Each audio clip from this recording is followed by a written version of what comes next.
while waiting her to be here with us, because she's also part of the panel discussion, so we would like her to be here with us. We can start with some video. The first video will be a video from our partner, Care International, and which will be followed also with another video. If the minister is not yet here, we will also play another video from the African Union CIEFFA. My name is Simon Yamke Ouattara. I'm the acting coordinator of the African Union International Center for Girls and Women Education in Africa. And we are the convener of Care International of this side. Thank you very much. And thank you for your patience. She's coming.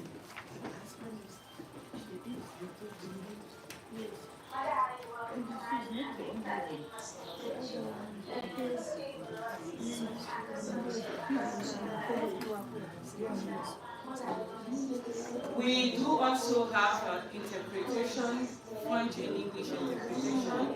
I think the channel 1 is for English, and then channel 2 French. And sometimes even if someone is speaking in English or French and you cannot hear properly, you can just use your headset.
I think that you can just use your headset.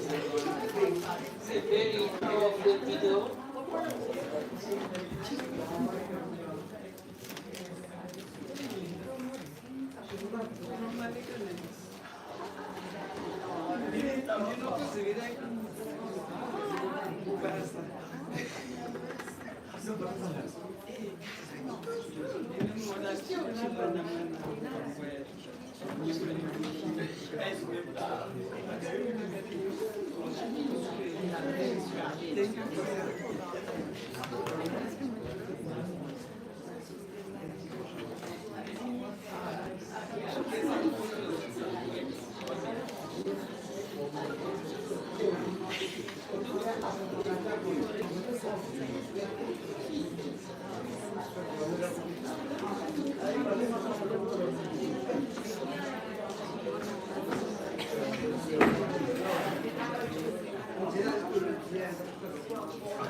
Thank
you.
May I please have your attention?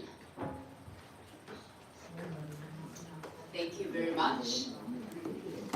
Honorable ministers and their distinguished delegations, excellencies, representatives of development partners, including UNGEI, GPE, UNESCO IFFA, representatives of civil society organizations, partners, good morning.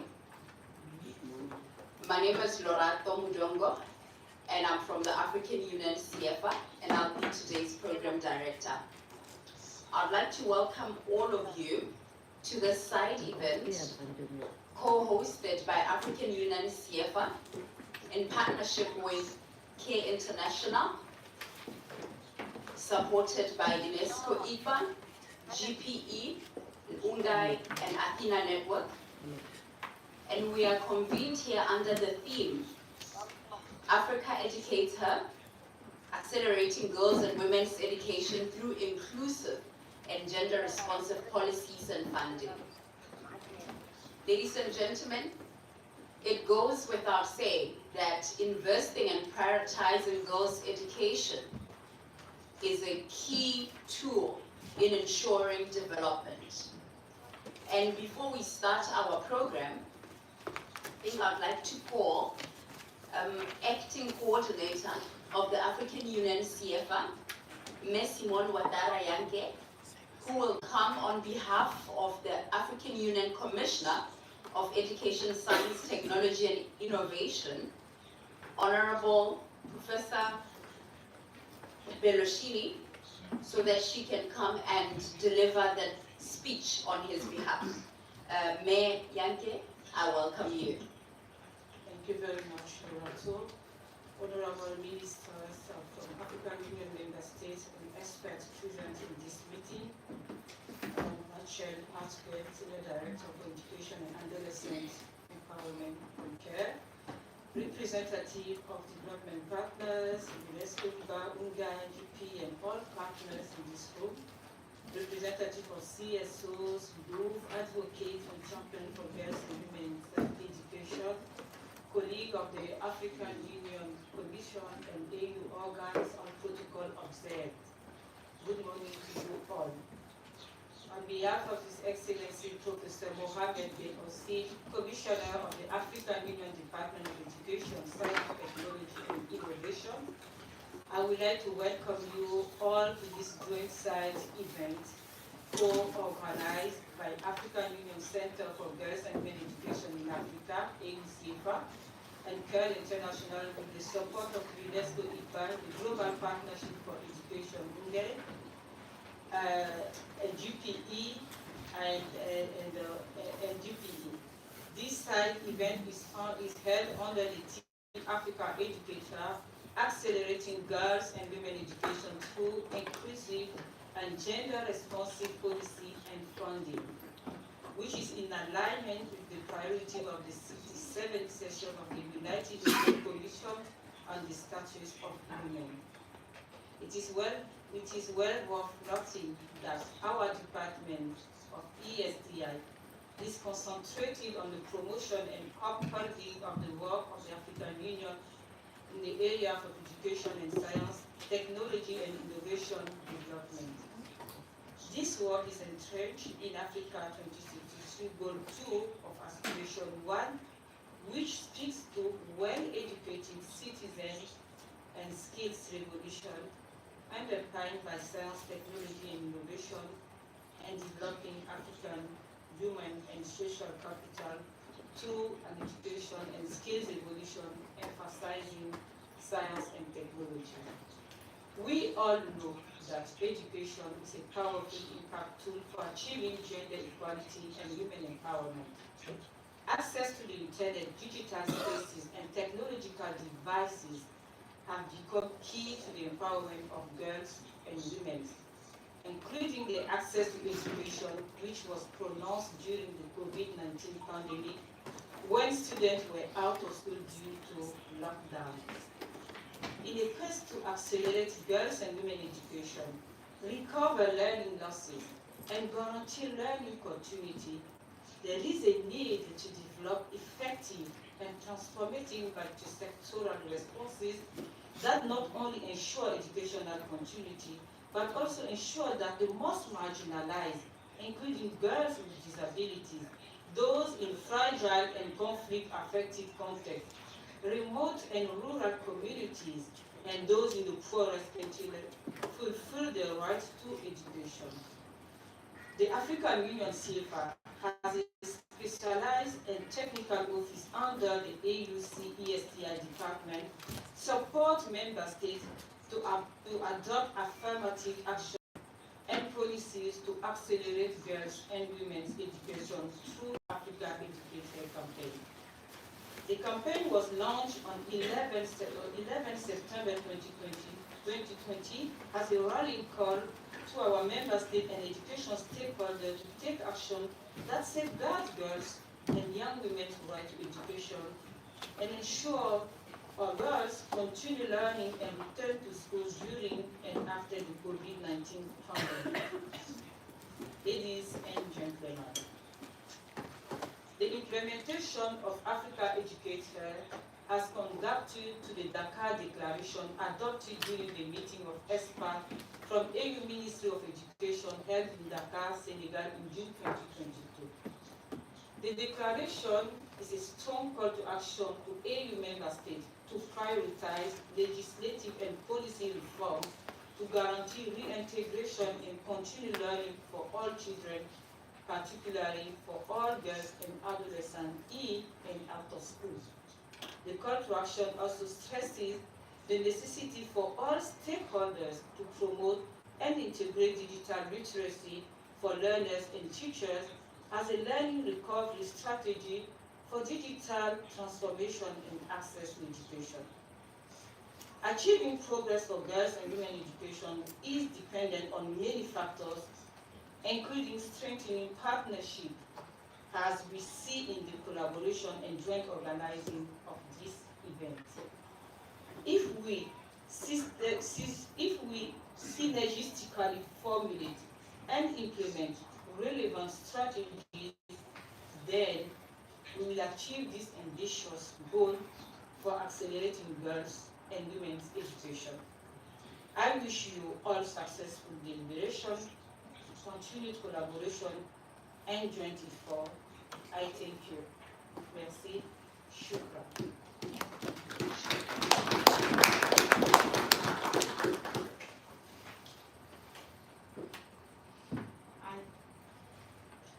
I will now pass the floor to Ellen from CARE. Thank you very much, Yanke Ouattara. Honorable ministers here present, distinguished guests, our partners on this event, all protocols observed. Good morning, everyone, and thank you so much for joining us. As CARE, we partner with a variety of stakeholders in over 110 countries around the world, including governments, donors, and other NGOs to support gender transformative education and funding. We are very excited today to be partnering with the AU CIEFFA, with UNESCO, with UNGEI, and GPE to host this side event on the sidelines of CSW 67.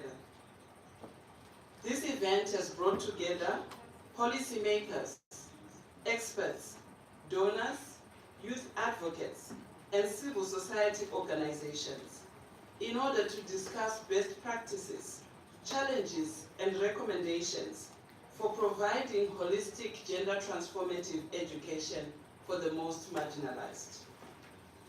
Today's conversation will specifically look at the evidence of what works in promoting gender transformative education and what types of policies, actions, and resources, including digital resources, are needed from governments, donors, civil society, and stakeholders in order to implement approaches that demonstrate impact on advancing gender equality in and through education. The conversation will also focus on how we can all collectively accelerate girls' learning and retention on the African continent, particularly amongst the most at-risk children, especially girls. Building on the commitments that have been made in recent education platforms, such as the Transforming Education Summit, as well as the Education Cannot Wait high-level financing forum. This event will seek to mobilize support for accelerated action to advance gender-responsive education and identify opportunities for collaboration beyond CSW 67.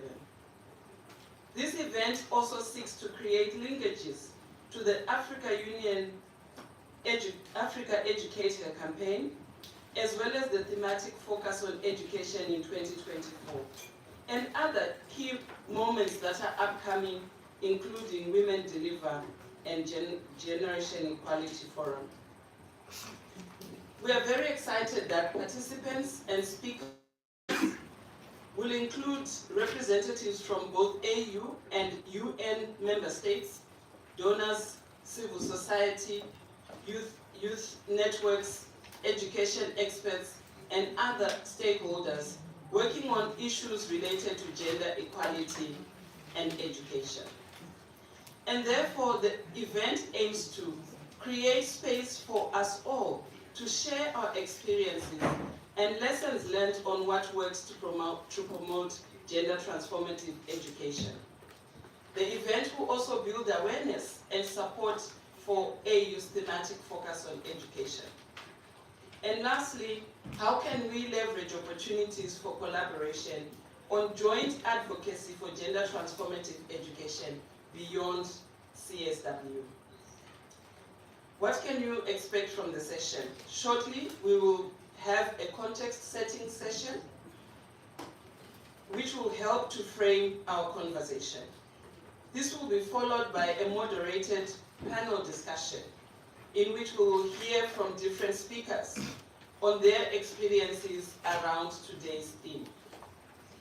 Thereafter, we'll have an opportunity for a plenary session where we can all engage in a conversation around some of the issues that would have come out from the aforementioned presentations. And then lastly, we'll have a closing session that will help us to summarize and highlight the key commitments going forward in terms of our joint work together around gender transformative education. Thank you so very much for being here and looking forward to all the deliberations. Over to you, Madam Affairs Director. Thank you very much, Ellen, for doing that session overview.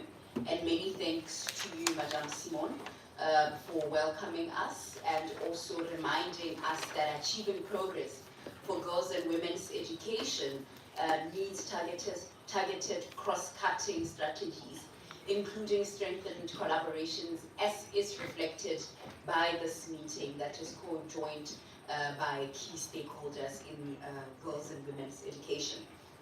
And moving forward with the discussion, would like now to set the context and frame the discussion.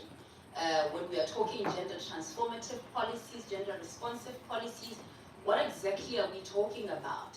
And why is it important in the discourse around girls and women's education? Without further ado, I'd like now to introduce Antara Gunguli, Director of UNGEI.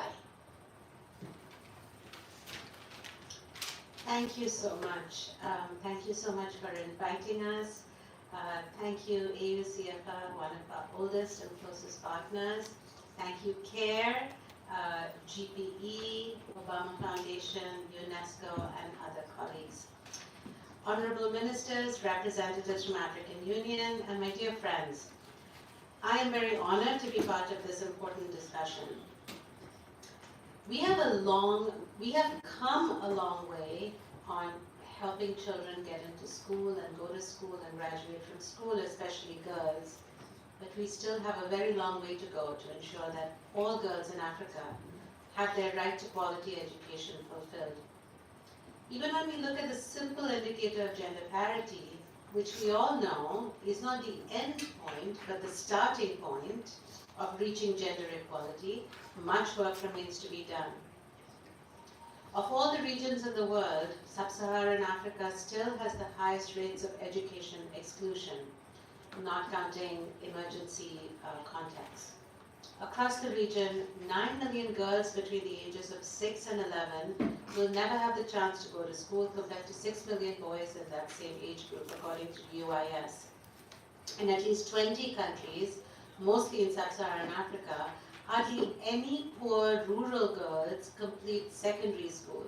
And this is again from the 2020 UNESCO GEM report, along with 11% of the poorest girls in crisis-affected countries, and that statistic is from INE.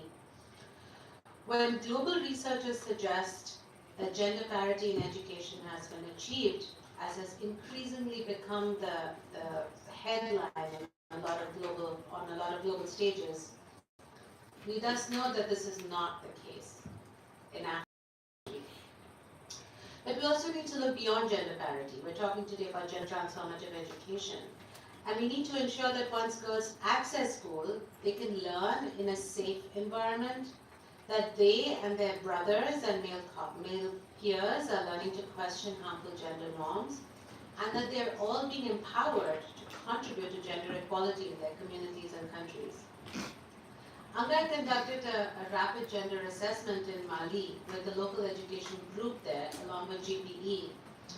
And we brought to light to the education partners in Mali that according to the DHS survey there, 72% of women in Mali accept that a husband can beat his wife if she burns dinner. And 60% of girls in Chad are married off before the age of 18. Now, our education colleagues in the local education groups in Mali and Chad did not know the 72% stat. This is something that hadn't been brought to their attention because it was not seen as an education data point. It's not in the education section of the DHS survey. But they immediately realized, and we agree with them, that education is and should be the platform where we begin to bring down that 72% number. Girls going to school in Mali need to be taught to think differently, and it's going to be hard because they're growing up in homes where their mothers and aunties and grandmothers still think that. So we need to support them to think differently. And of course, crucially, we need to support boys to think differently too. Not only so that they do not beat their wives when they grow up to become men, but perhaps so that they cook dinner themselves. So this is what gender transformative education is. It's about mitigating vulnerability, but it's about helping every child come into their own. It's about helping every child be free to be who they want to be and not be narrowed and constricted by norms, whether they are cultural or religious or traditional or coming from popular media and who they should be. UNGEI supports ministries of education and civil society partners across Africa to help achieve gender transformative education.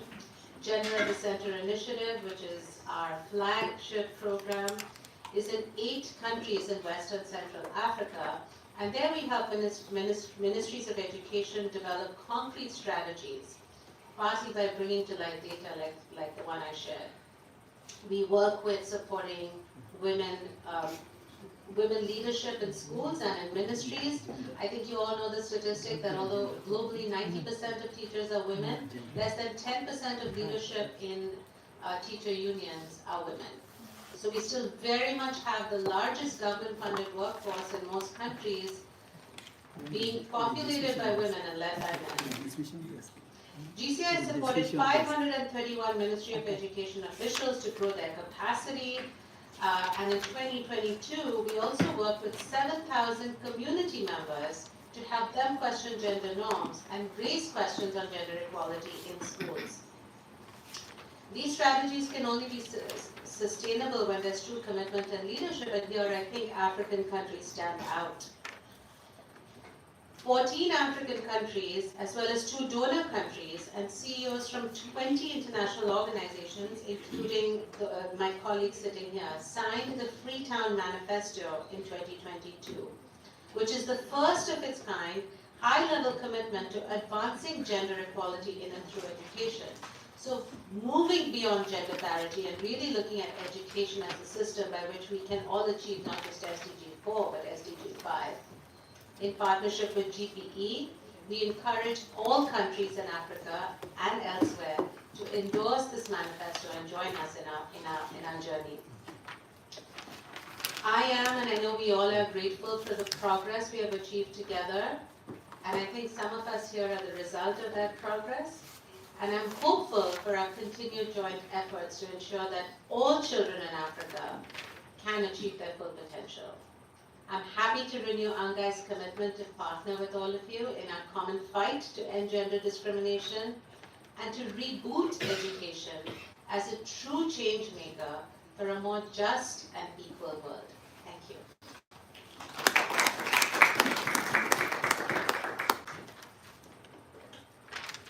Thank you very much, Antara. I think once again for reiterating, what has been said before, that education is a systematic tool that can be used to challenge harmful notions by both boys and girls, and providing the evidence to speak to gender parity as well as the educational exclusion that we see within classrooms. I would also now like to call upon Quinton Wooden, UNESCO CIEFFA Director, to also continue the conversation on setting the context around gender transformative policy and resources. Thank you, honorable ministers and distinguished guests. It's a pleasure to be here. And Hélène and Simon asked me to talk a little bit about STEM and ICT, which is a particular focus today in the meeting. So I have a PowerPoint. I don't know if we can show it, and then I'll get you through it. So I'm new at UNESCO, and it's actually a pleasure to be based in Addis Ababa as the director of IGBA, which is the International Institute for Capacity Building in Africa. We focus on teacher policies as well as education policies in Africa. Now, I used to be at the World Bank for a long time, and one of the studies I did at the World Bank, which is the next slide, was about the cost of gender inequality. And so I'm going to let you go through that cost. Basically arguing that gender inequality and its impact on earnings is just massive. And that actually most of that gender inequality in earnings is related to occupational segregation. It is related in part to lower educational attainment for girls, but nowadays most of it is actually occupational segregation. And then I'll talk about some efforts that are needed to increase girls' participation in STEM and with a very short case studies for Tibet. So the next slide, that's a study that I did when I was at the World Bank on measuring the cost of gender inequality globally. Now, if any of you have done those studies, there are tons of assumptions. These are not precise numbers by any means. But we found that globally the cost of gender inequality in earnings over the lifetime was 170 trillion euros. That's twice the global GDP. The point that matters here is that if you think about the wealth of a country, you have three main types of wealth. You have natural wealth, that would be oil, forests, things like that. You have what is called produced capital, which would be factories, roads, things like that. And then you have human capital. And human capital is defined as the present value, the value today, of the future earnings of the current labor force of the country. Right? And you can actually show that 2/3 of global wealth is human capital. It's much, much larger than natural capital or produced capital, but not in Africa. Why? In part because educational attainments and earnings are much lower in Africa than elsewhere. Now, what is also important is that there is a huge amount of inequality in earnings between men and women, right?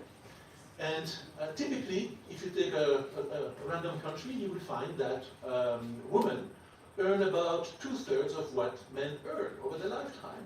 Not in Africa. In Africa, typically, and also in South Asia, women earn even less in comparison to men, right? Because they are less likely to work, they are less, actually, let me correct that. They are as likely to work, and if you look at time use, if you include the work at home, they work more hours, right? So let me correct that. But they are less likely to work for a wage. And then when they work for a wage, they tend to be in occupations that have low earnings, right? And that generates then this massive potential cost of gender inequality in earnings or human capital wealth. Now, the next slide is about STEM. And I wanted to give you, taking one country, a few data points, because I think it helps, right? So I'm based now in Ethiopia, and like other surveys, Ethiopia has very nice household surveys, and so over the last week or two, we were trying to estimate the wage premium that you have if you work in a STEM sector, as opposed to another STEM sector. Now, this is what we call a wage regression, and you have the main results there. What you find, not surprisingly, is that controlling for education, controlling for the sector, controlling for where you live, women still earn less than men, right? That's the -0.7, which means they earn 7% less than men. This is for wage earners, right? Most women actually are not wage earners. But then if you look at education, of course, if you have a higher level of education, you have higher earnings. But what's important is the STEM sector versus other sectors. If you are in a STEM sector, right, you are going to earn 22% more, controlling for all of those other variables, that you are not in the STEM sector. And obviously, you can see in the data, I won't show it, women are much less likely to be in STEM sectors than men. So they are much less likely to be wage earners. When they are wage earners, they are much less likely to be in the sectors that pay better. Right? And all of this is part of that gender inequality in earnings that I mentioned before. Now the next slide is about one particular institution that I visited just 5 days ago. It's called TVT Institute. So it's the federal institute in Ethiopia that trains all of the teachers who teach in Tibet institutions around the country, and also some of them actually go towards occupations in the labor market in the private sector. They did a tracer survey, and I'll explain that tracer survey just a bit afterwards. But in the tracer survey is looking at what are their graduates doing after they graduate. Only 10% or 11% of the sample was women. So I think that the enrollment is a bit more women. But this is just one number, and this is the same in many, many countries, showing how few women are actually in those technical fields. Right? On the next slide, and that is to me something that I find very interesting. So with support from UNESCO and what is called the China Trust and Fund, they implemented 4 surveys, right? About their students, about their instructors, about their recent graduates, that's what I was mentioning before, and about employers. And so this is actually not done systematically right now in African countries. It's not done systematically within countries by different types of institutions. It's extremely important because it's only when you ask about the students or the recent graduates and the potential employers, as well as the instructors of the students when they study, it's only when you ask those detailed questions that you can get the information to improve what you do in terms of training people, but also to see how could you get more girls and young women, in this case it's really young women, come in and be trained and get a bachelor degree or master degree and then potentially go back and teach in the TELEC schools across the country. And I think that they did just an outstanding job. And I'm happy to share materials that they have developed. I try to work with them to do more with the data. But it's something very simple and very powerful that can help to fight that occupational segregation, which today is actually more important than the difference in educational attainment in explaining that gender inequality in earnings. Now the next slide is, I think, my last one. And just to say that we have to start fighting that occupational segregation, and of course helping girls be educated, avoid child marriage, with all of the benefits, and you mentioned some of them that has, right? For earnings, but it helps a woman achieve the fertility that they want, it helps for reducing under-5 stunting, under-5 mortality, it helps to reduce intimate partner violence, it helps to increase decision making, and you can name almost anything, right? Education is actually one of the biggest predictor of the ability for women to make progress in all of those areas. But you have to start early, and that's my last slide. So often when you think about strategies to help girls remain in school at the upper secondary level, right? What the literature says is that you basically need economic incentives. That's for the 15% of the girls who are already at the upper secondary, and that's few girls, right? Now, if you want to have a larger impact, you actually have to improve foundational learning in primary school. And if you look at how a girl moves through the system, right, a cohort analysis, if you will see that most of the girls drop out in primary, and most of the dropouts are related to a lack of foundational learning. So that's the key, at a lower cost with a larger impact. It doesn't mean that you don't try to do something also for the girls in upper secondary. You continue to do things there, but you have a larger effect, right, if, at a lower cost, if you start in primary. And the last thing I wanted to mention is that female teachers and female heads of schools are actually crucial. In Africa, actually most teachers, and certainly most heads of schools, are male, right? In West Africa, it's really of the order of 15%, 85%, something like that, right? In favor of male. And you can show when you use data from PASEC or other student assessments that having a female teacher, having a female head of school has a much larger impact on performance than many other things, and it's also essential for the role model. So having those teachers there, having them well trained, improving learning, and then, as was mentioned, having gender-responsive pedagogy and the prevention of gender-based violence in schools is all important. I have one last slide, but I think I probably will skip it, if we can go. I don't, so that's good. So thank you so much. I hope I didn't take too much time. But there is a lot of information that is available there to do detailed analysis that can help inform policy at the country level. Thank you so much.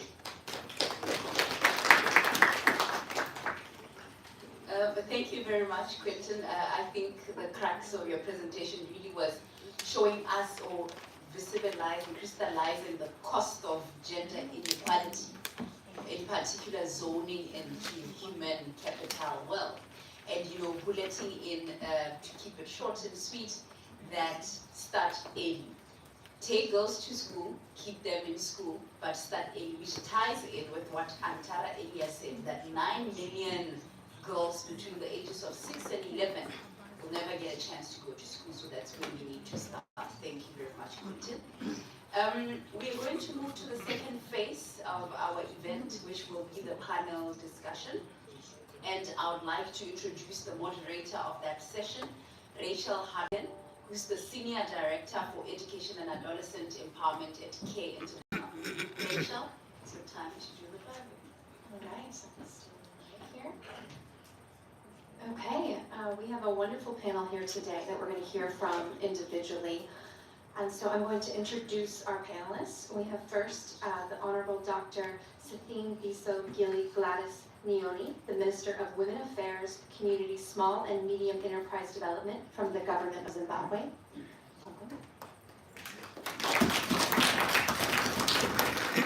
We have Simone Yankee Atara, the Acting Coordinator for the African Union International Center for Women and Girls Education in Africa, who you heard from earlier. Simone. We have Victoria Egvitayo, the lead for global public policy advocacy and partnerships for the Global Partnership for Education and the GPE representative to the African Union. Welcome. And we have Tubi Reta, the Director of International Programs for the Girls Opportunity Alliance at the Obama Foundation. Okay, so we're going to get started with you, Honorable Minister. Could you please share the status of gender parity and gender equitable education in Zimbabwe? How are you and your ministry supporting this? Thank you very much, moderator. Let me say all protocols observed. Zimbabwe values girls and women. And apart from what we've asked you, I was asked to share concrete ways we are doing to implement strategies related to gender equality, which accelerate girls' educational learning and retention. Girls are very important in the nation of Zimbabwe. We see them as the seed for the future. They are to be the nation of Zimbabwe. They also are the seed for the future to produce and nurture leadership or leaders of the nation. Doctors, engineers, name it. If the girl child is not prepared to become a good mother, a good leader, a good woman, that will be lost. So as a nation, we value the education of a child, a girl child, very, very dearly. So what have we done? We have taken education as key. Let me just give an example that all of us have come from COVID-19. During this time, we had a lot of teenage pregnancies, which means a lot of girls would have fallen out of school. But what we did as a ministry was to quickly mobilize what we called mother/parents support committees around most schools. And then these mother support committees would counsel the girl child, would make sure that they are with them, they take care of them. And some of them, the uniforms would not fit, would make sure they big t-shirts for them to be pregnant, but still go to school. And also to give them confidence that what happened to them, for some it wasn't their fault, it happens, so they must pull themselves together. They are still people, they still have a future, they still can make it. And as a result of that, they would go to school and then come out to give birth to their children. And as women, these communities would look after the child together with the mother of the girl, and the child would go back to school. And then these committees included teachers. And we also had child marriages. A lot of these girls would go to these marriages and then come back feeling really abused, dejected. These committees would receive them back and send them to school. And I'm happy to say that I visited one of our districts in Mbire, Mashonaland Central, and with testimonies of some of the girls that had gone back to school and had done A-levels. They'd come back. One girl had come up with 14 points, which qualifies her to go and do law and also to do medicine. So this really encourages us to say we should never, never give up on the girl child. We must always be there for them. And secondly, in our country we have got this apostolic church, which was indulging in child marriage and not really caring about the children, the girl education. As a ministry, we have dialogued with them to make sure also government, other government ministries, we have dialogued with them, and I'm happy that after the passing of the marriage law, which prevented child marriage, we then dialogued and engaged them to make them realize that it was unlawful for them to continue their practices. And some of them have really been criminalized, they've gone to jail for marrying children. So, so we want also to be grateful because in Zimbabwe we have got the Zimbabwe Gender Commission. We work together with them. If there are cases like this, they come on board, investigate, and make sure that order is placed. And on the national policy level, we have the National Development Strategy 1, which is really encourages inclusive education. And in 2020, we had an Education Act, which also advocated for improved attendance and retention of girls and all children. And on the ICT, in rural areas and urban areas, we have ICT centers all over the country. So far we have about 200 and 40 will be launched this year.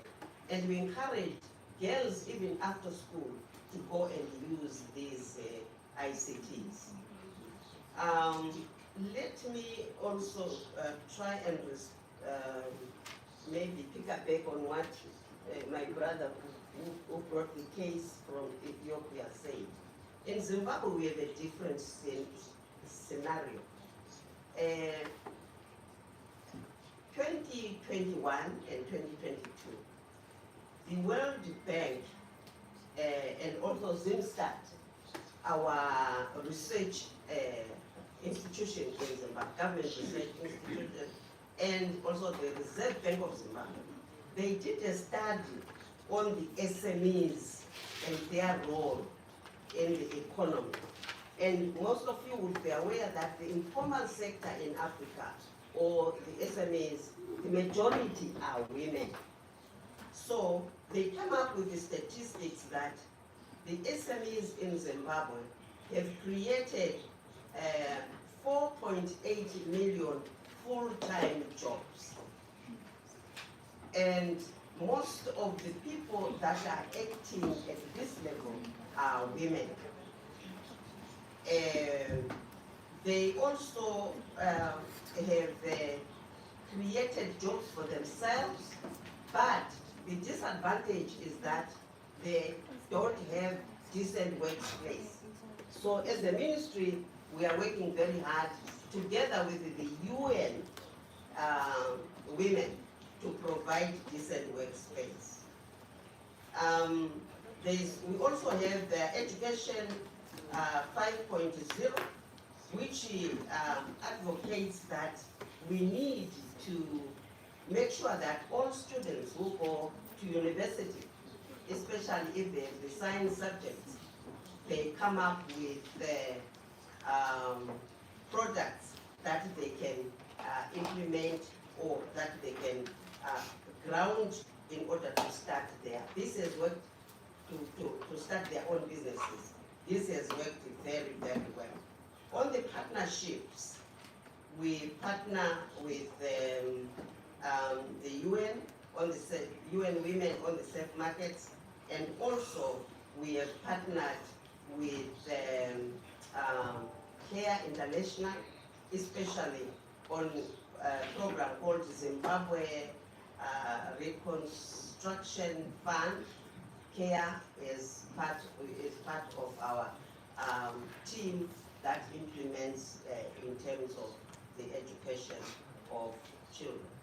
Let me just end up by saying, as a member state of the AU, Zimbabwe is committed to ensuring that Africa Educate Her campaign bears fruit for the most at-risk girls in marginalized communities, especially those that are in rural areas.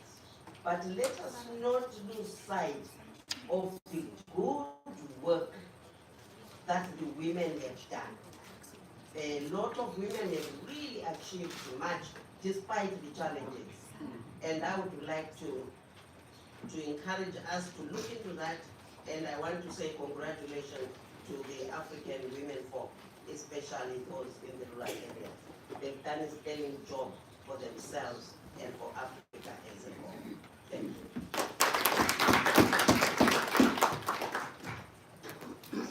Thank you so much.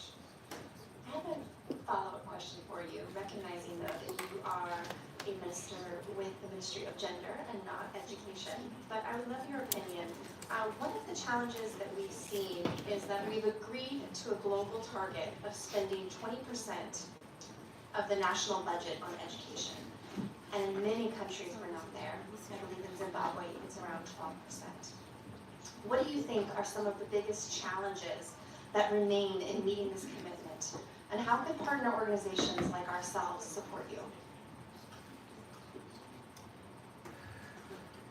Thank you very much. I think this is a challenge Africa-wide. The ministries of women and the ministries of education, they really still continue to be short-changed. For instance, in Zimbabwe, only 12% of our budget goes to education, and a lot is being done. But I think it also goes down to saying, as women, let us fight to take political positions. And let us fight also to be part of the decision making. There are very few ministers of finance that are women. Because that's where we fall short. That's where the budgets are made. That's where the allocations are made. And very few of us women are ministers of finance. And also very few of us are secretaries of finance. So as long as we don't get to those levels where we can influence the decisions that are made, we'll continue to talk and continue to be short-changed. I think that would be my answer.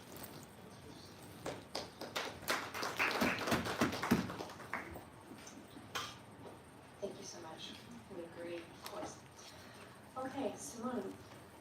Given the AU's commitment to girls' education through the Africa Educates Her campaign that we heard about from the Honorable Minister, can you share a little bit more about how the campaign is accelerating action to advance gender-responsive education?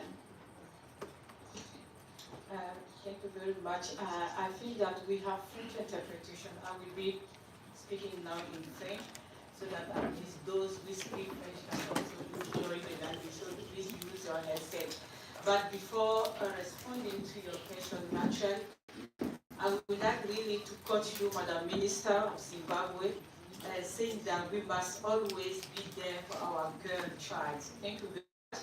And thank you very much for implementing already the Africa Educate Her campaign. Donc, moi, ce que je voudrais dire en ce qui concerne la campagne Africa Educate Her, en français on le dit, l'Afrique éduque sa fille.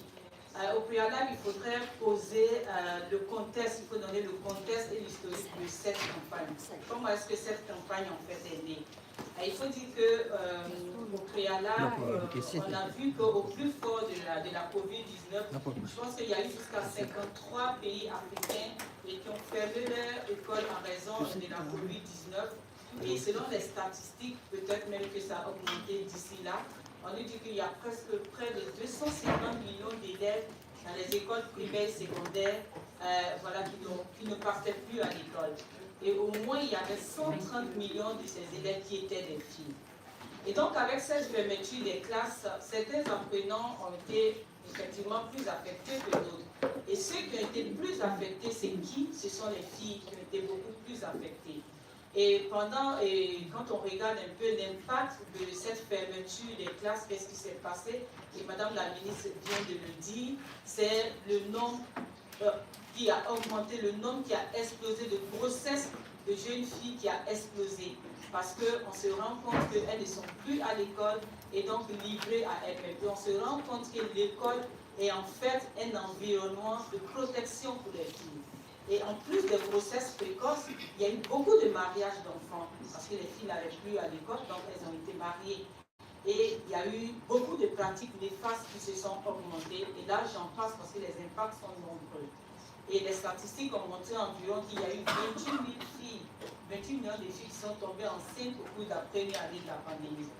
Et donc, quand les écoles ont réouvert, il y a eu une proportion importante de filles qui n'ont pas pu intégrer le système scolaire et elles n'ont pas pu passer les examens nationaux en raison de tous les problèmes que je viens de vous expliquer. Donc, au regard de cette situation, nous, au niveau de l'Union africaine CIEFFA, nous nous sommes posé la question de savoir comment est-ce que les filles vivent-elles la période de la fermeture des classes? Où est-ce que les filles sont pendant que les garçons apprennent avec tous les moyens d'apprentissage de distance qu'il y avait? Où est-ce que les filles étaient? Est-ce qu'elles ont pu bénéficier? Est-ce que les filles n'étaient pas peut-être dans les marchés pendant ce moment que les garçons apprenaient? Est-ce que les filles n'étaient pas en train de donner des soins de santé pendant que les garçons apprenaient? Parce que pendant la COVID-19, il y avait beaucoup de malades, donc il fallait aider. Et c'est ainsi que l'idée de lancer la campagne Africa Educate nous est venue en tête et il fallait vraiment travailler avec toutes les parties prenantes pour s'assurer que pendant la fermeture des classes, les filles continuent d'apprendre et avec la réouverture des classes, qu'elles ne restent pas à la maison, mais qu'elles puissent continuer également à apprendre.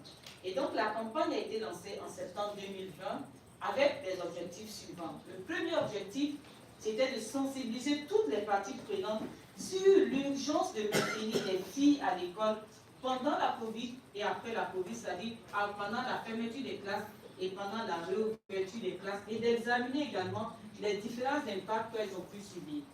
Le deuxième objectif, c'était de documenter les différentes innovations et les efforts que les États membres de l'Union africaine, les différents partenaires, les organisations de la société civile, les jeunes, qu'est-ce que toutes ces personnes ont bien pu faire pour réduire l'impact de la COVID-19 sur l'éducation des filles au niveau national, bien sûr au niveau local, au niveau des communautés.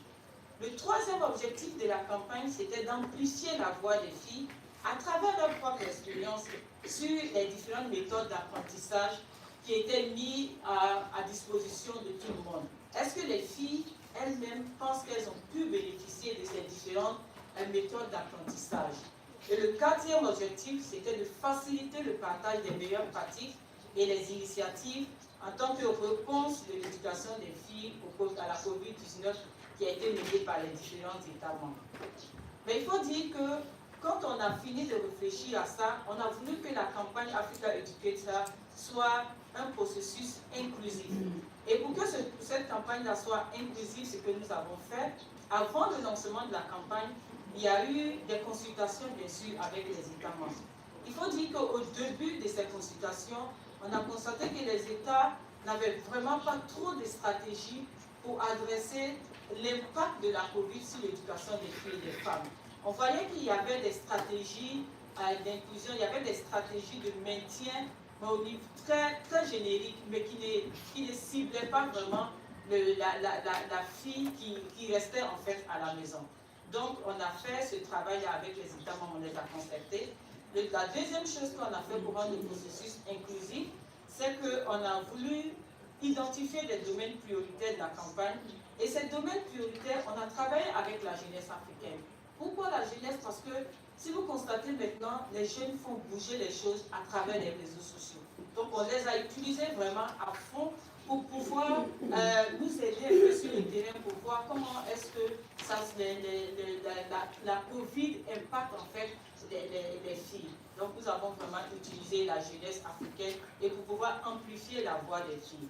Et de ces consultations que nous avons eues avec les États membres, avec les partenaires au développement, avec la jeunesse, il y a 6 domaines qui ont été présentés, 6 domaines qui sont nés, j'ai envie de dire, au au niveau de la campagne. Le premier domaine, c'est de combler le fossé numérique dans l'apprentissage entre les filles et les garçons.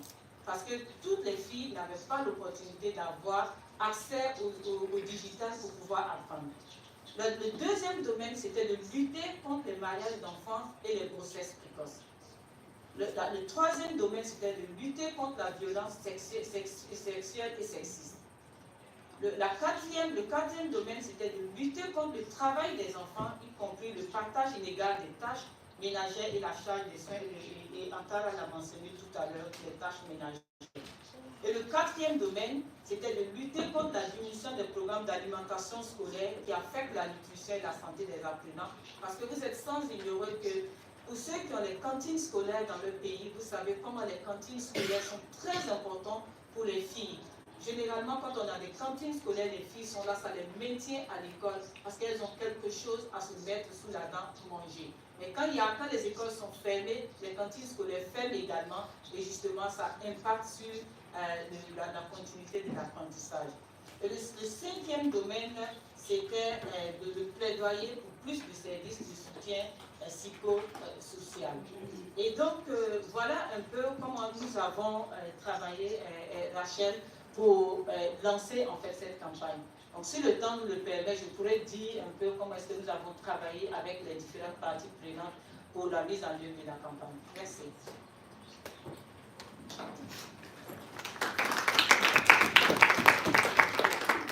Yes, thanks so much, Simone. That was helpful. Yes, I'd like to hear a little bit more about how you're working with governments and civil society on this campaign, and if you could also share just some of the success so far with the campaign, and maybe one or two challenges of the campaign again. Thanks. Merci Rachel. Donc, sur la base des domaines que je vous ai mentionnés plus haut tout à l'heure, nous avons commencé donc à travailler avec les pays membres, les différentes parties, les partenaires surtout, pour que la campagne qui a été lancée au niveau continental puisse être, je sais pas si on va dire domestiquée, puisse être implémentée au niveau national, pour que les pays puissent connaître la campagne. Parce que beaucoup de pays membres ne connaissent pas la campagne Africa Educator Campaign. Et donc, ce que nous avons fait d'abord, nous avons associé les jeunes, comme je vous l'ai dit, pour pouvoir nous faire des poèmes, faire des chansons, et également des discours pour nous dire ce qu'ils pensent sur l'impact de la campagne sur la fille. Et c'est comme ça que nous avons reçu un clip vidéo d'une chanteuse qui s'appelle Afrique, qui est de l'Ouganda, qui a fait un clip vidéo et qu'elle a appelé I'm an Ugandan girl. Et nous, on s'est dit, au lieu d'utiliser ce clip vidéo I am an Ugandan girl, pourquoi ne pas faire un clip vidéo où on dirait I am an African girl. Et ce clip vidéo, nous l'avons alors réalisé au Burkina Faso. Donc, on a appelé Afrique, qui est de l'Ouganda, on a appelé IFE, qui est du Nigeria, et on a appelé Smarty, qui est du Burkina Faso, parce que l'Union Africaine CIEFFA est basée au Burkina Faso. Donc, on les a appelés pour faire ce clip. Vous avez eu l'occasion de le voir, on va le éjecter. Et on a voulu faire ce clip vidéo dans un centre assez spécifique. C'est un centre de formation qui ne forme les filles qu'au métier dit d'homme. Donc si vous allez dans ce centre, c'est au moins 300 filles, mais qui font des métiers vraiment destinés aux hommes. Et nous avons fait ce clip vidéo. Et dans ce clip vidéo, vous allez voir qu'on parle de l'agenda 2063, on parle de la mentalité que les gens ont de la fille, et on parle en fait de l'autonomisation de la fille. Donc on en a fait un team song pour le Africa Educator Campaign. Ensuite, la deuxième chose que nous avons fait, nous avons constaté que généralement les filles ne pouvaient pas tout le temps aller à l'école parce qu'il y a certaines qui ne pouvaient même pas se permettre d'avoir un masque de protection. On ne parle même pas également des serviettes hygiéniques, mais surtout les masques de protection parce qu'on était pendant la période de Covid. Donc on a travaillé également, on a fait également une distribution de masques. Pour nous c'était très symbolique pour que les filles puissent continuer à aller à l'école étant toujours en se protégeant contre la Covid. Et ensuite, avec les États membres, ce qu'on a fait, on a développé un fact sheet, ce qu'on appelle un fact sheet en anglais, mais qui est une fiche d'information en français, sur les bonnes pratiques des pays au niveau des 6 domaines, dont je vous ai parlé. Et malheureusement, on a fait ce fact sheet, mais on n'a pas pu le faire avec tous les États membres. C'est un travail qui continue et on espère pouvoir le faire les États membres pour avoir les bonnes pratiques. Et également, bien sûr, on a eu 200 promesses de jeunes qui se sont engagés à défendre l'éducation des filles et à demander également à leur gouvernement de supporter en fait la campagne. Aussi, on a eu une réunion au mois de juin passé, en juin 2022, une réunion avec les experts des ministères de l'éducation des États membres. Nous avons eu 33 experts qui étaient là. Et pendant cette réunion, il y avait également des partenaires qui étaient là. On avait eu le système des Nations Unies, on a eu GPI qui était là. Et cette réunion consistait en fait à évaluer les pertes d'apprentissage pour pouvoir favoriser la reprise de l'apprentissage chez les filles. Et donc les 33 pays étaient là et il y a eu un call for action très fort qui est ressorti de cette réunion que nous avons eue en juin. Et ça nous permet vraiment de pouvoir entendre ce que les États ont pu estimer en termes de perte d'apprentissage pendant la COVID-19, particulièrement pour les filles. Donc voilà un peu ce que nous avons fait. Il y a beaucoup de choses qui sont faites. Actuellement, vous me direz peut-être si la COVID, on ne sait pas si on peut dire que la COVID est finie. Dans ce cas, pourquoi Africa Educate Air Campaign continue? Parce que vous l'avez fait dans le cadre de la COVID. Mais nous, on utilise toujours cette campagne. On pense qu'elle doit continuer parce que les impacts sont encore là. Et il faut pouvoir adresser ces campagnes, il faut pouvoir identifier ces impacts-là et il faut pouvoir les régler pour que, comme Madame la ministre a dit, qu'aucune fille ne reste à la tête des lieux, elle continue toujours à continuer à réintégrer l'école et à être motivée. Donc voilà un peu le travail que nous sommes en train de faire. Pour les différents États membres qui sont ici, on va toujours continuer à vous donner beaucoup plus d'informations sur la campagne Africa Educator. Il y a un plan d'action qui est là. Et l'année prochaine, le thème de l'Union africaine va porter sur l'éducation, le thème de 2024. Donc ça voudrait dire que c'est un travail qui va continuer et nous voulons vraiment le populariser. Nous sommes ouverts pour les pays qui veulent avoir plus d'informations et qui veulent lancer la campagne au niveau national. Merci.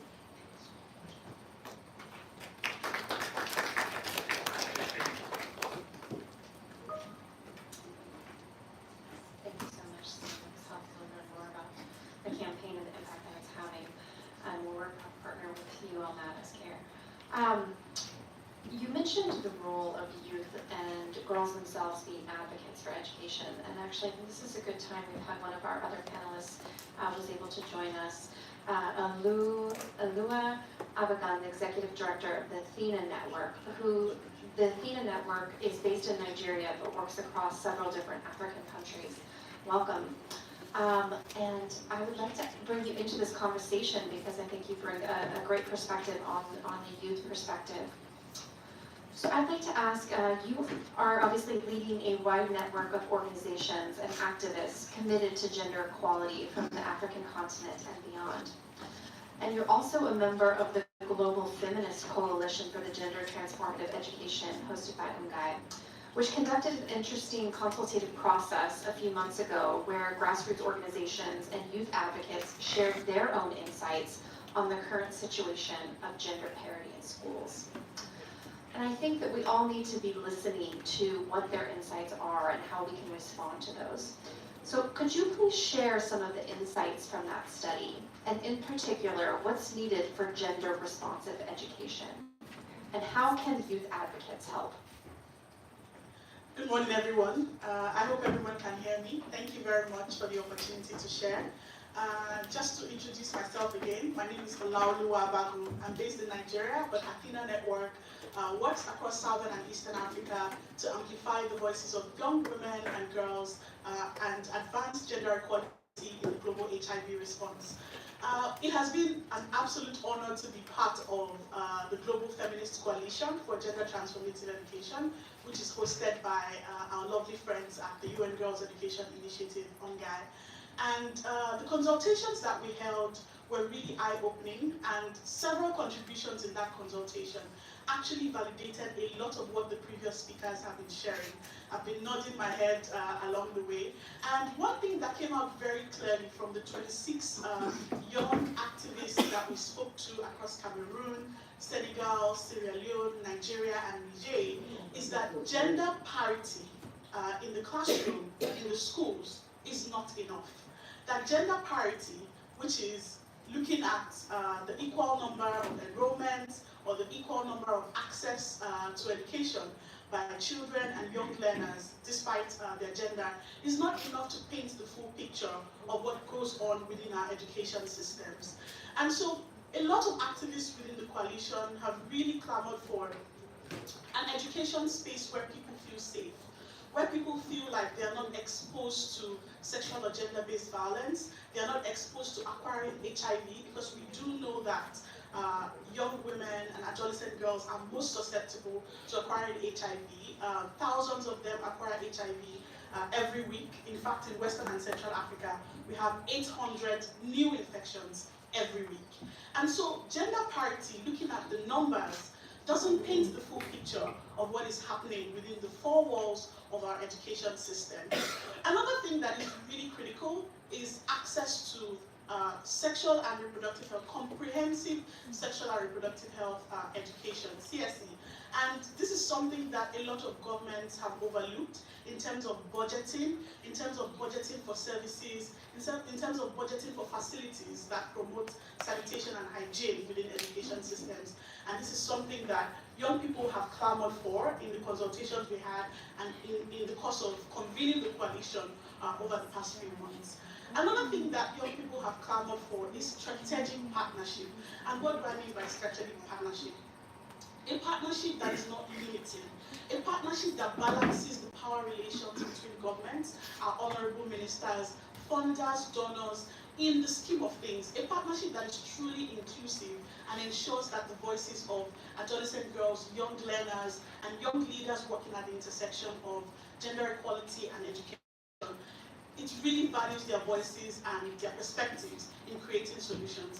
And of course, such partnerships also come with resources, strategic resourcing of the efforts that young people are making and are mobilizing on the ground. Young people have developed several initiatives. We have people working in schools to ensure that young girls have access to menstrual health and hygiene facilities. Young people have access to comprehensive sexuality education to prevent the unwanted pregnancies and the unsafe abortions that we've been talking about. And it is really important for us to resource these initiatives, for us to amplify the voices of these young people so that we actually move the needle on the issues that we're talking about. Just to save time, I want to say that gender transformative education is definitely the way to go. One strong thing that came up within the coalition is our education materials and how they continue to amplify some of these gender biases that no longer serve us today. So one of our participants from Senegal was saying in books today, in nursery school books today, you still see that the man is the one going to the office, earning money, being the financial provider, while the woman is, put in that traditional caregiving role, right? We really need to work with our educators in participation with our learners to expand these narratives, right? There are lots of roles that people can occupy in today's society regardless of their gender, and our education system really needs to reflect that, really needs to encourage young people to rethink these gender norms and to embrace a society that is inclusive and that recognizes the full potential of everyone regardless of their gender. Thank you very much.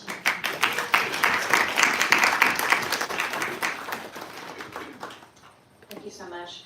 And Virginia, thank you so much for highlighting the role of adolescent sexual and reproductive health and also education materials that are not genderized. That's something that we're very passionate about at CARE. Okay, I would like to hear from Victoria now. Victoria, the ambition of GPE's strategy is to really hardwire gender equality throughout everything that you do. Building on and going beyond country gains toward gender parity in education, while recognizing that more needs to be done to tackle pervasive and different barriers that stand in the way of girls and boys realizing their full potential through education and in society. And as you can tell, I pulled that from GPE's strategy. So in light of this, could you share more about how the GPE incentivizes partner countries to utilize their partnership with GPE to drive forward the implementation of policies and strategies on gender equality, and to make good on political commitment to advancing gender equality? you so much, Rachel, for the question. And let me just begin by just saying, honourable ministers, dear friends, colleagues, distinguished guests, ladies and gentlemen, I just would like to thank the African Union Centre for Girls and Women's Education, CARE, UNESCO and UNGEI for convening this conversation and inviting GPE to be part of this important dialogue, all of whom are key members and partners of the GPE. And it's wonderful to also have this opportunity to talk about how we as GPE leverage the power of the partnership to really incentivise countries to make good on their political commitments on gender equality. It's important to also first acknowledge as well the great progress, as the Minister from Zimbabwe highlighted, the great progress that is already being made by countries on gender equality, with several governments continuing to put in place robust policies and legal frameworks to promote, enforce and monitor the realisation of gender equality and empowerment of women and girls, including through education. But as we heard through the setting of the scene segments, the setting of the context from Antara and also from Quentin, more still needs to be done. That's why we're here. More still needs to be done to tackle the pervasive and differential barriers that stand in the way of both boys and girls realising their full potential in education and through into society. GPE as a partnership and fund, we're dedicated to transforming education, including through supporting the leadership of 40 African countries in their journey to deliver on their national priorities. We're committed to ensuring gender transformative or gender responsive African education systems that are hardwiring gender equality into everything that they do. And we're hardwiring gender equality into everything we do as a partnership, but also as a secretariat. And what does that mean? This means bringing to bear the full collective efforts of the partnership to support countries to find and tackle the gender inequities within and through education in their systems, and also to strengthen the role of the education system in achieving broader goals on gender equality in society, such as eliminating harmful gender norms, as we've heard, including tackling issues around teen pregnancy, child marriage, gender-based violence, and also FGM, as well as closing the digital gender divide, and contributing through this to women's leadership, girls' leadership, and economic empowerment, and supporting countries to really assess the performance of their education systems, and then to diagnose some of the root causes of the barriers and inequalities that girls and boys are facing within the system, no matter their gender. So we take a systems approach to everything that we do, and this requires engaging key actors in the partnership to really identify the evidence-based and prioritised reforms that are needed to unblock the system bottlenecks. But key to also achieving this is national leadership and aligning resources, not just financial resources, but technical resources, operational resources from across the different partnerships to sustain the improvements that we want to see in education, sustain the education outcomes. So through this approach, we work with and we incentivise countries to reach their own goals and ambitions towards gender equality within education. And we do this in three ways: through funding, through evidence and capacity, and this is wrapped together through partnership and reinforced with advocacy. So funding, we provide funding towards gender diagnostics and reinforce country capacity to systematically identify and design and implement strategies for greater gender equality in education, and we call this our systems capacity grant.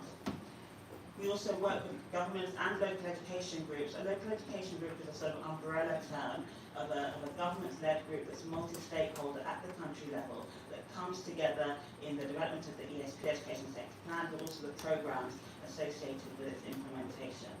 So we work together with these actors to support them in identifying the groups and interventions that should be targeted to support gender equality, and we do this through one of our grants called the Systems Transformation Grant.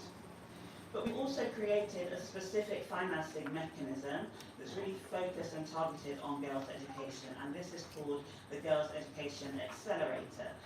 And this is to help further incentivize governments to support girls in attending school, but not only in attending school, but maintaining their learning, transitioning and completing as well. And this is very much targeted to countries where girls' education is severely lagging behind, and where girls, the most marginalized girls, face the biggest challenges in terms of their access to learning and their ability to thrive through education. And several African governments are eligible for this funding.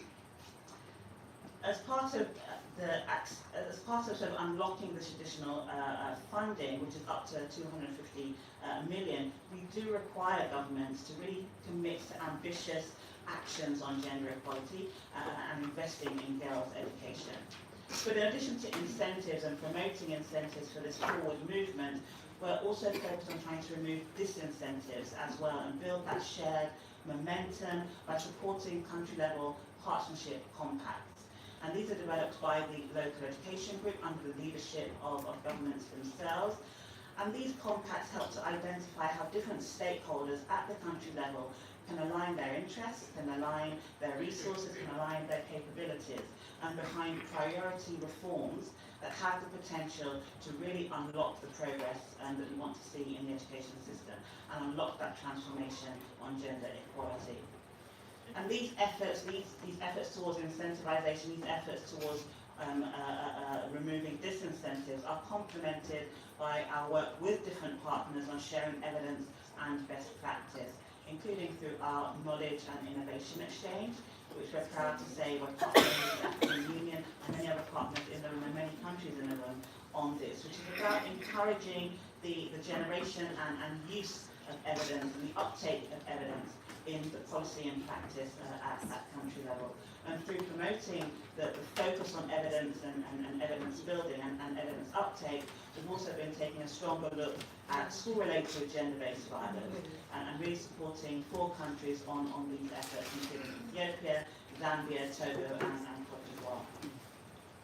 And with regard to capacity building, as I said, these efforts are, the incentivized efforts that we have are complemented by capacity building and advocacy, and we continue to work with UNGEI on the Gender at the Centre initiative, really supporting the gender responsive education sector planning and capacity building on this, which is also in collaboration with UNESCO's IIEP. And also strengthening our partnership with civil society through our Education Out Loud Fund, and really pushing the barriers on advocacy and social accountability on gender equality.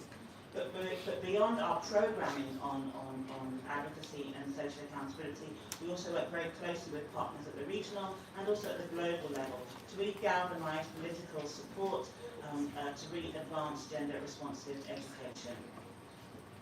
We include also a focus on teachers and teacher training to really promote that inclusion within the education system and to really sort of motivate and have more female teachers that can really spur on girls' education and gender equality. And through our COVID grants, which were one of the biggest education financial responses to COVID, we've also been supporting governments to take action to prevent gender-based violence when schools were closed as well. So our efforts to incentivize and break down the gender barriers and really go beyond parity, as Olu pointed out, parity isn't enough, and to go beyond enrollment because enrollment isn't enough, is through leveraging the breadth of the partnership for these results we want to see.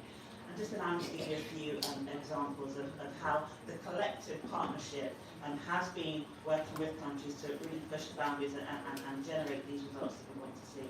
So in the Democratic Republic of Congo, GPE is funding the revision of education programs and textbooks to remove gender stereotypes, just as you pointed out, Olu, that limits the ability of girls to really reach their full potential by being stifled by these gender norms.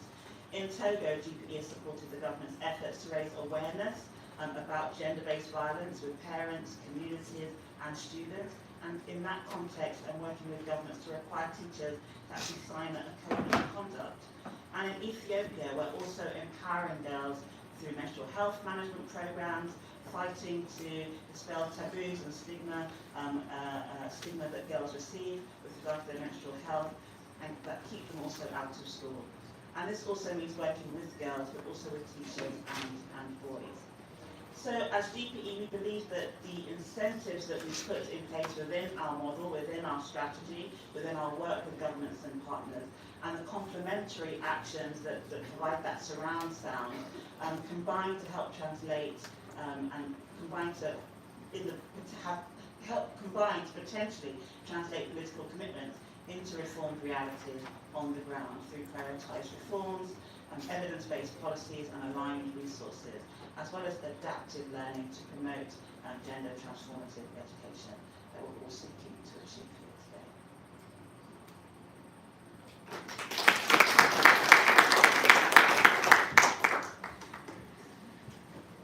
Thank you so much, Victoria. That's wonderful.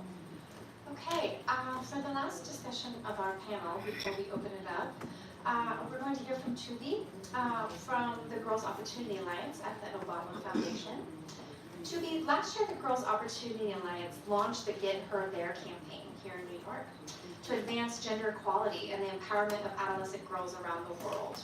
Can you share a bit more about the critical role of grassroots organizations in advancing gender transformative education and how the Girls' Opportunity Alliance is working to support these organizations? Yes, thank you so much, Rachel. First, I just want to say thank you to the African Union, CARE, GPE, UNESCO, and UNGEI for hosting this really important discussion and for inviting me to join. As Rachel said, my name is Tubi Retta, and I lead the Girls' Opportunity Alliance's international program, which is Michelle Obama's program at the Obama Foundation.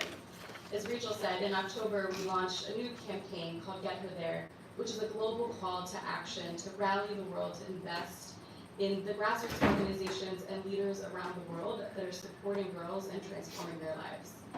We're supporting these organizations because we know that these organizations are most proximate to the challenges that girls face and are best placed to implement the gender transformative solutions that will transform the lives of girls. We know that these organizations are supporting girls in multiple aspects of their lives. They're supporting their health and well-being, their leadership, and just overall ability to thrive. They're working to break down and dismantle the systemic barriers that hold girls back. And most importantly, these organizations are helping to challenge and really transform harmful gender norms and stereotypes that are keeping girls from fulfilling their potential around the world. And again, we know that these organizations are best placed to do this work because they already have the trust of the girls, their parents, their families, their communities. And so the Girls' Opportunity Alliance, our entire mission is to support these organizations. Because here's what else we know. We know that despite how powerful and effective these organizations are, they continue to be severely under-resourced and underfunded. And so we, through the Girls' Opportunity Alliance, have committed to doubling down on our funding and our commitment to support these organizations through funding, resourcing them, and amplifying the work that they're doing. And we're doing this in 3 ways. So one, again, we're funding these organizations through our Girls' Opportunity Alliance Fund, which to date has supported more than 75 organizations around the world and primarily across the continent. And we've also created a network of more than 4,000 leaders around the world that are in these grassroots organizations, that are leading these grassroots organizations and supporting girls. And the purpose of this network is to connect these organizations to one another because we know that there is so much power in collective action. But we are also working in partnership with organizations like CARE and UNESCO and others to help strengthen their capacity and make sure that they have access to the resources and tools and research that will help to strengthen and inform and scale the work that they're doing. And then lastly, we're using the incredible platform that we have, the megaphone of Mrs. Obama, to really amplify and shine a light on the incredible work that these organizations are doing. So just to give you an example, yesterday on International Women's Day, we published an op-ed in Time that was penned by Mrs. Obama, Melinda French Gates, and Amal Clooney about the importance of ending child marriage. And we featured one of the incredible organizations in our community called Kenya's Dream, which is based in Kenya and is helping to transform the lives of girls who are at risk for FGM, gender-based violence, and child marriage through education. We believe deeply in the power of these organizations and that they are really critical to building a world that is worthy of every single girl and their potential and promise. Again, we've been really proud to partner with CARE and UNESCO and GPE and UNGEI in our work, and I'm really looking forward to continuing to partner with others as well. Thank you. Thanks, Judy, and we're honored to partner with you all as we see education is key to prevent gender-based violence and that champion the rights of girls. Okay, we have some other honorable ministers here that are part of the AU, so we want to give them each 1 to 2 minutes, just looking at time, if they'd like to make any comments on what they've heard here today. Open it up. Yes, ma'am. Please introduce yourself. Thank you very much. I'm quite privileged to be attending such a very important workshop or rather meeting which you've organized. We do acknowledge, I'm Monica Mtambo, by the way, I'm the Minister of Information from Zimbabwe.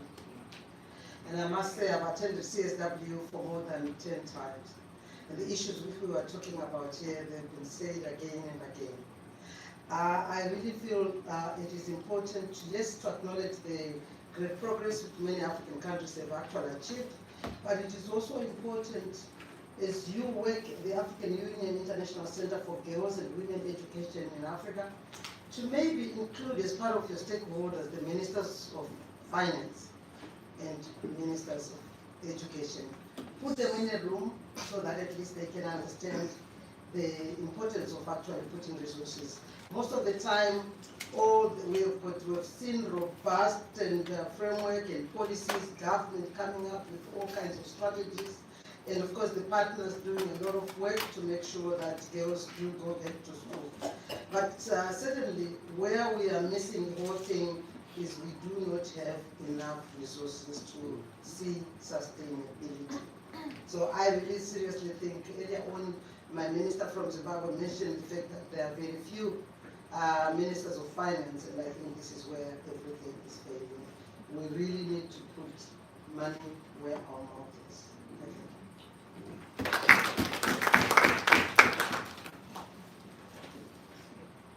Thank you so much, ma'am. We agree that coordination and increased resources are critical. Anybody else who would like to share, please? Good morning, and I'm not minister, but I'm a minister counselor in the mission of Morocco here. First of all, thank you very much for organizing this very interactive debate. 3 points that I took on the spot while listening carefully to all the fruitful information that we heard today morning, related to unpaid domestic work, early childhood, and the nexus between energy, accessibility, and gender equality. So quickly on the unpaid domestic work, it's an issue. We need a follow-up from inside the family. From inside the family, we need to raise awareness, training from the women who are inside the family, who think that they're not working, housewives. This is a work itself. It's unpaid, but it is a work itself, and so the education starts, because here we mention again the issue of early childhood as a key point, so it starts from the home.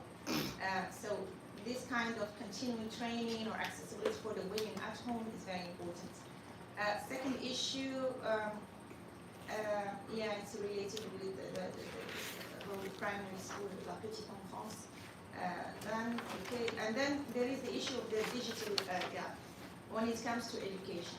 The accessibility to devices, we saw that during the pandemic and still going on now. Education through electronic devices. Where are those devices?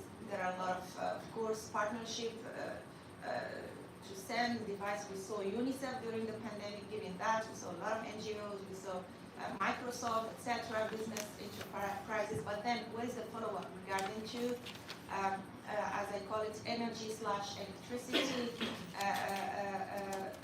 Also, the mentalities without women in the home. We need some kind of awareness. When we see a girl in front of her computer, and then the boy sometimes wants to play with the computer, then the priority is given to him. In most cases, we saw that during the pandemic, the girl needs to go to the kitchen, is number one. Then even if she has access to electricity, to the device, then there is the issue of electricity, internet, if it's available throughout the year, everywhere, including in the rural areas. Last point, but not least, we never think about it when we tackle this issue of the digital divide and its role to gender equality is the devices for persons with specific disabilities. We forgot about them, and it was a lesson for all of us during the pandemic. Special devices for persons with disabilities, disabilities, I'm sorry, I don't have the exact naming, but for those with lack of sight and lightness. Where are those devices? So excluded from education system. So these are the quick points that I wanted to share with you on the spot. And thank you again for this very important meeting. We stand ready to support you on my agreement. Thank you. Thank you so much for raising those points around the digital divide and around early childhood education and the anti-domestic work. Very well noted. Anyone else would like to share? Please go ahead. Thank you very much. My name is Dr. Titi Choro. I'm in the Public Service Commission in Zimbabwe. I just wanted to make a few comments. I think that can just add to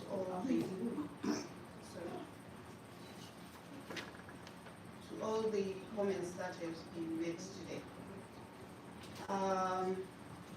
I guess one of the things that hit me when everybody was presenting is the what question, so what question. So yes, education is important. It's important as a foundation, it's important as a pillar. But for what purposes? Right? But how do we do it? It's not just the education in class. I think somebody has already mentioned that family, community, but also leadership.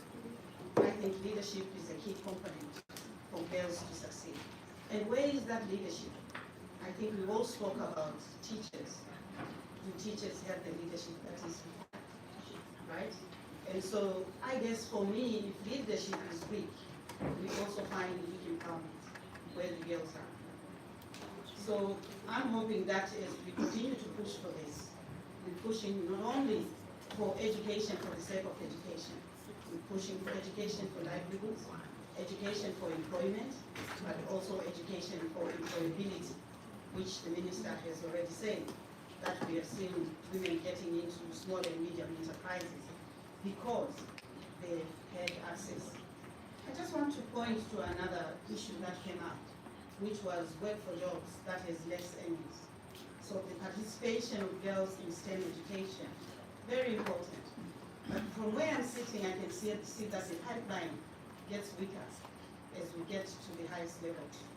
But also, for Zimbabwe, we are introducing what we call Skills Retention Fund. This Skills Retention Fund is not just targeting on girls alone, on women alone, it's targeting on both men and women. But I think our idea is to also have a premium for women who are working in STEM sectors, so that at least they are retained.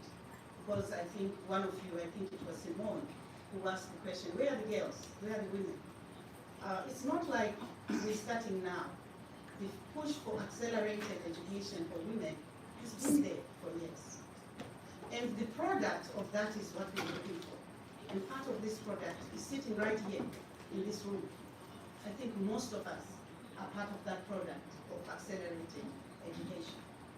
And so I guess one of the things that is important for us to remember is that if you look at the education of girls or the empowerment of women, it's a revolving door.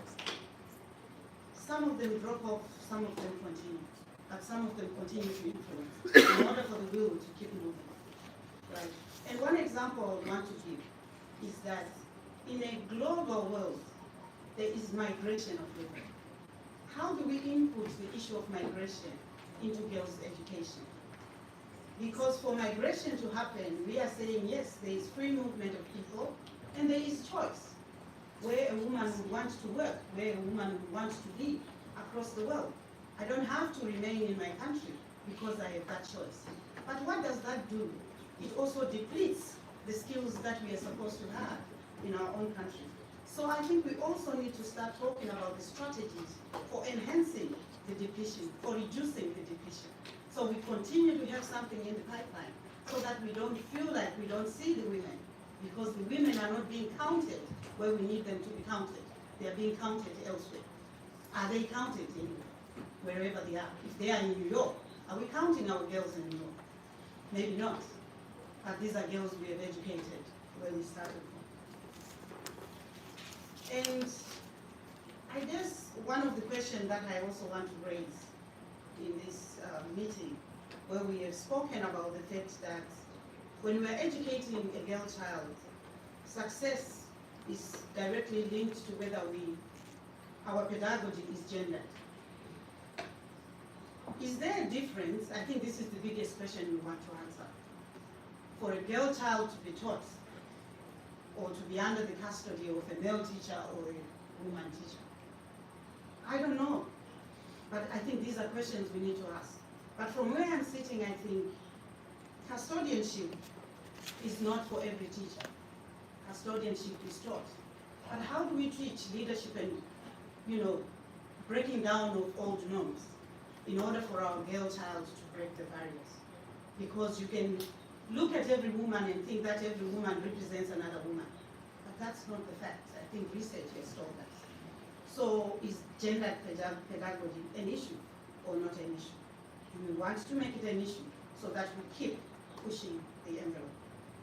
The other thing we spoke about is digital divide. And this is a big issue. I think it's the biggest, it's the elephant in the room. COVID shown us that yes, we can do more even without getting into the class.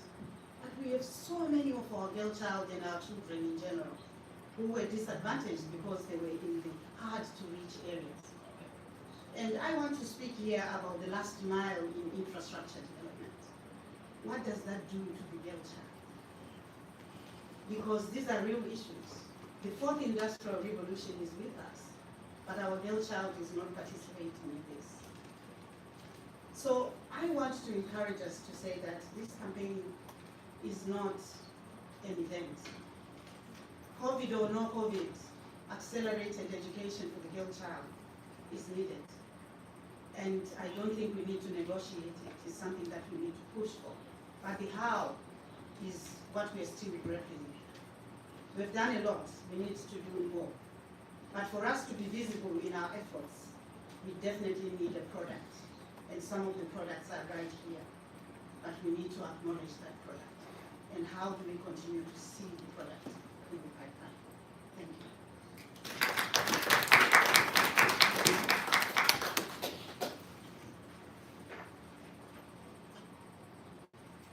Thank you so much.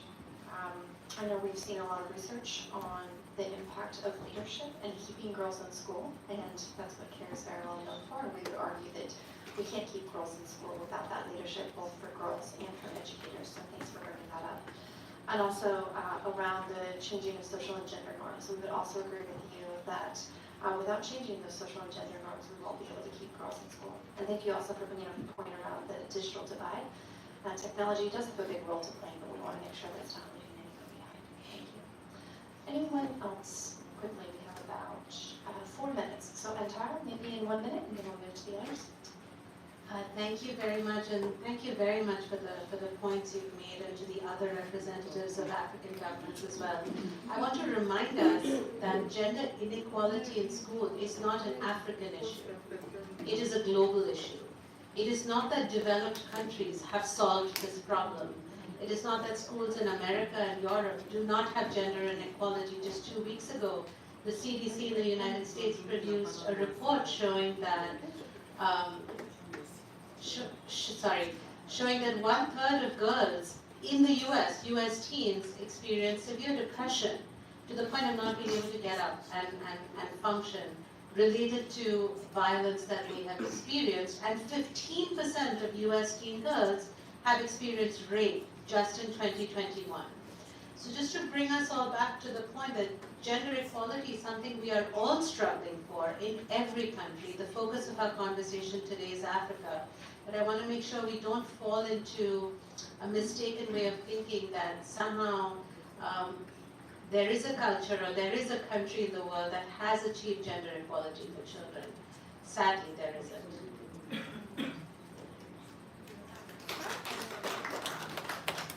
Thank you, Antara. We'll go to the gentleman behind you, and we have a hand over here. Good afternoon, everyone.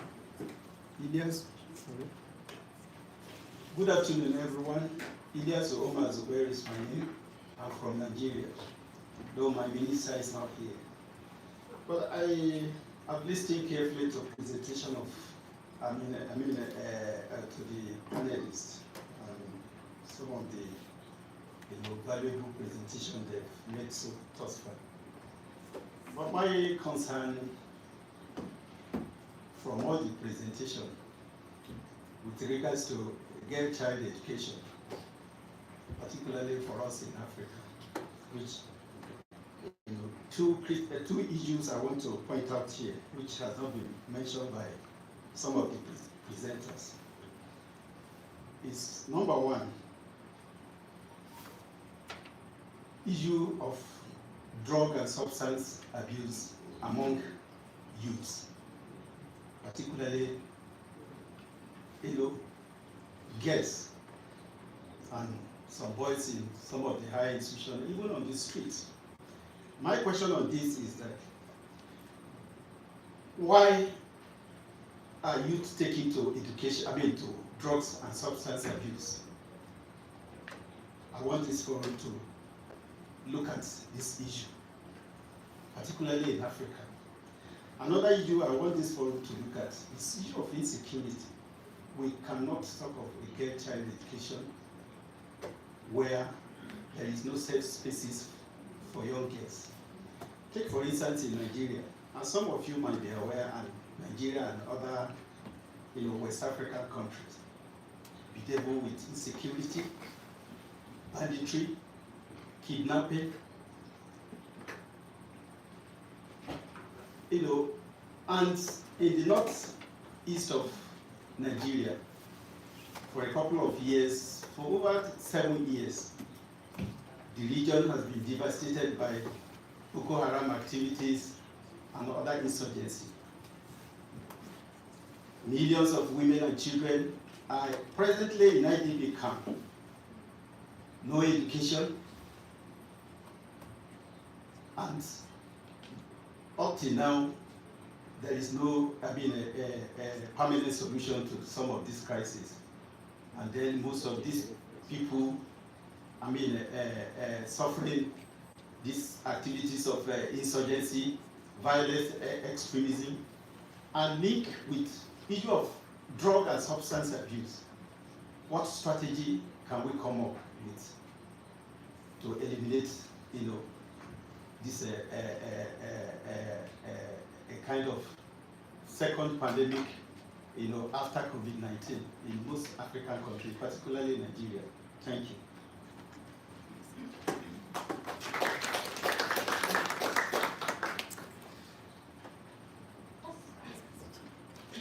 Hello everyone, and thank you so much for such an insightful discussion. My name is Yasmina, I'm from Morocco, and I'm a feminist activist and the founder of Politics for Her, and I'm also part of the coalition Transformative Education hosted by UNGEI. And currently I am co-leading a working group on ending gender norms. So I want to touch a little bit on that. We, in my own capacity, we have been campaigning and implementing programs related to sexual and reproductive health rights, as well as comprehensive sexuality education. However, we've been dealing with so many challenges in order to have full access to those educations. Firstly, the legislative framework does not protect women and girls. It is complicit of violence against women in many cases. Many norms that come from religion or from culture, but also a lack of accessibility to sexual and reproductive health rights. For example, in Morocco, only 30% of women have access to hygiene products for their periods. So many of them end up dropping out of school. And periods are still perceived as shameful, as something dirty. We also have the issue of sexual violence. Young girls get raped and go through forced abortion because abortion is criminalized. And it is better for the families to save the family owner and lose those young girls in the home of their abusers. And having a child outside of marriage is still perceived as is still unlawful, but also perceived as a disgrace. So how can we, as young people, advocate for this systemic change when our governments, our legislative framework does not take us seriously? But at the same time, how can we influence the public opinion. We still have those very narrow-minded and middle-aged mentalities that reinforce those gender roles and those gender stereotypes. Thank you.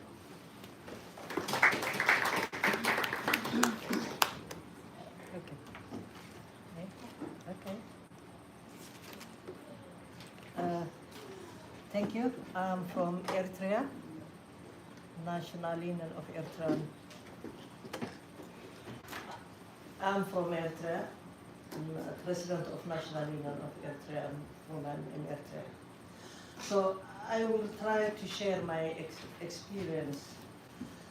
First of all, education is a key role. We know, we accept, not only for women, even to be empowered.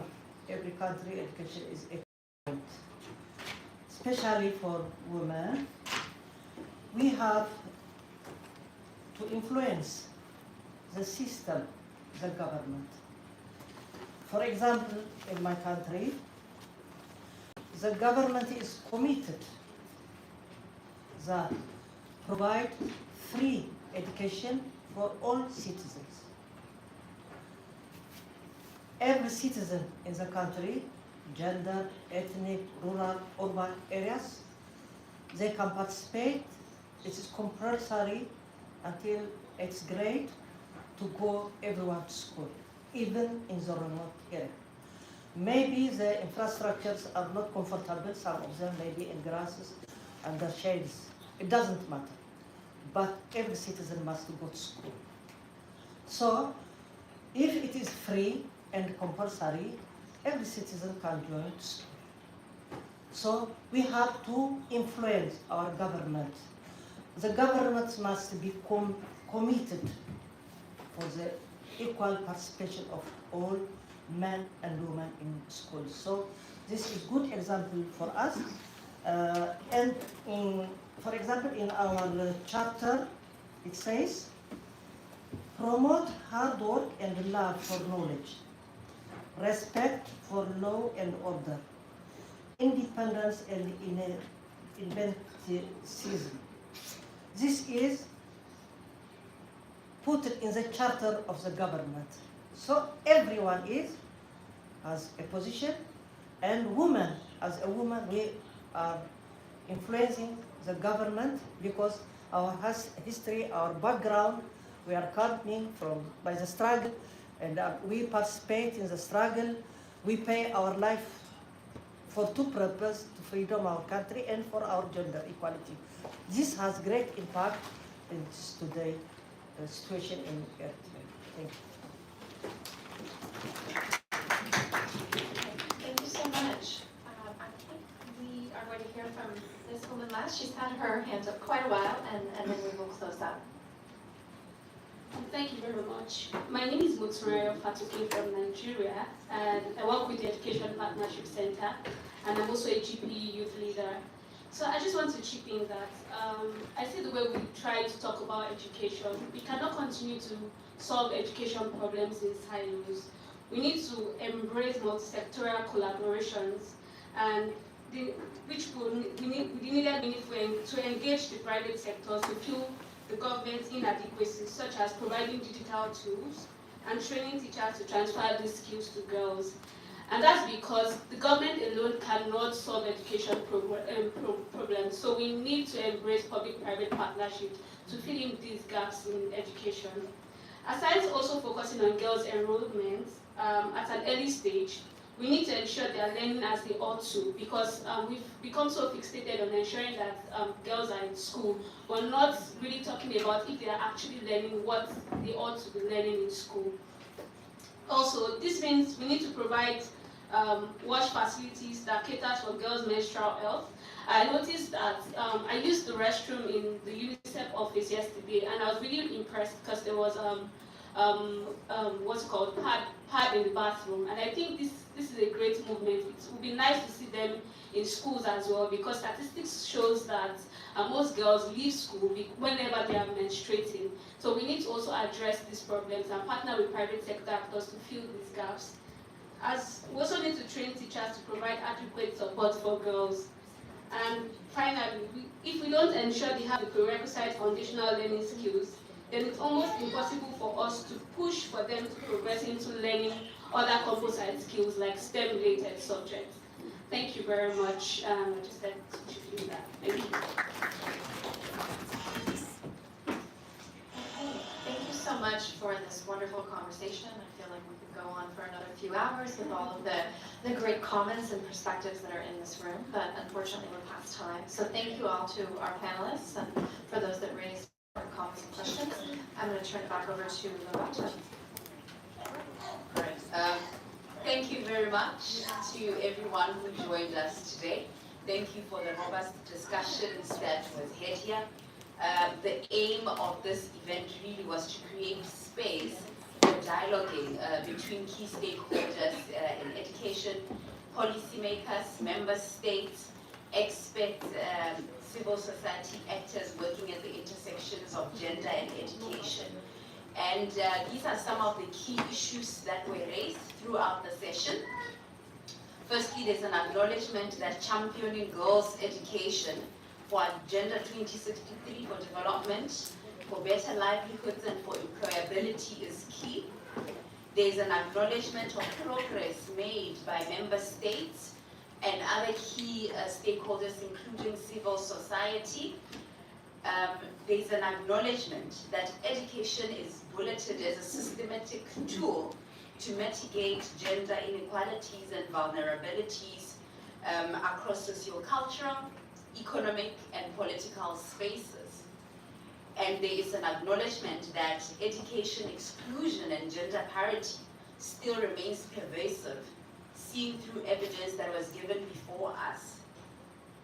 We also heard about the Africa Educates Her campaign, which highlights how disruptive COVID-19 was and continues to be in regards to girls and women's education in Africa.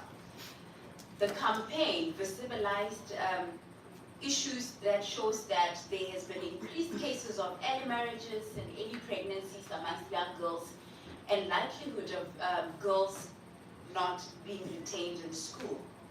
The campaign further is a rallying call to all actors to take action now to guarantee that these girls' retention in schools because it is necessary and important for development in the continent. The campaign further visibilized the gender digital divide. And when we are speaking about the fourth industrial revolution in Africa, but we are seeing that there are fewer girls and women in the STEM field, which is a critical mission role for accelerating development in that regard. We're also hearing about technological infrastructure inequalities, issues of accessibility and affordability also of the internet and online safety as we access education across those spaces. There's an urgent need to strengthen efforts across sectors to champion girls' education. And those have been highlighted by a number of key stakeholders here as one, strategic partnerships, which should be inclusive even to the most marginalized, including young people, which also includes amplifying their voices and creating meaningful space for them to engage and influence policy reform. Secondly, strategic resourcing and funding for sustainability purposes, in which we need strong financing mechanisms, including exploring private partnerships, and also a recommendation made that there has to be engagement of ministers of other portfolios, including finance, for advocacy purposes or strengthened advocacy purposes. Thirdly, evidencing that even beyond the numbers, the qualitative also needs to be brought to the fore for strengthened advocacy and policy reform. Lastly, a need for capacitation. Ladies and gentlemen, thank you very much for pouring in this pot of discussion around accelerating girls and women's education and inclusive and gender-responsive policies and funding. It's been a pleasure. Thank you. And may we please take a group photo so that we can amplify this on our social media spaces. The first photo, can you please have it with the panelists, including our honorable ministers and other ministers from other member states. And then the second photo, can you please have all our lovely participants here.